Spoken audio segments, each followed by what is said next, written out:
Arya Damar pakar meriam Majapahit. Jangan lupa di-subscribe dulu, agar selalu menyimak sejarah Nusantara berikutnya. Terima kasih. Assalamualaikum warahmatullahi wabarakatuh. Seorang tokoh yang disebut sebagai Arya Damar yang hidup pada masa Bre Kertabumi ini rupanya tercatat dalam catatan Kronik Cina di Kuil Sampokong. Dalam catatan itu dijelaskan bahwa Suan Liong pada tahun 1433 menjadi kepala pabrik mesiu, bahan peledak meriam Majapahit, di Semarang, kemudian dipindahkan ke Palembang sebagai kepala pemerintahan di sana, dan juga sekaligus diangkat oleh Gang Chu sebagai kaptennya orang-orang Cina di Palembang.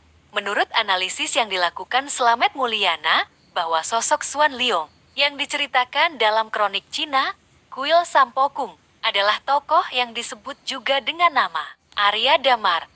Sebab katanya dalam naskah, itu juga disebutkan bahwa Suan Liong, ketika di Palembang, ia mengasuh 2 orang anak laki-laki, yang bernama Jinbun Raden Patah, dan Kinsan Raden Husain atau Adipati Terung. Selanjutnya, masih dalam catatan kronik Cina Kuil Sampokong, di situ juga disebutkan bahwa Suan Liong adalah putra raja Majapahit yang bernama Hyang Wisesa. Jika ditelusuri lebih lanjut, maka satu-satunya raja Majapahit yang disebut Hyang Wisesa menurut Slamet Mulyana adalah Wikramardana, yaitu suami dari Kusumawardhani, yang bertahta pada tahun 1389 hingga 1427 Masehi.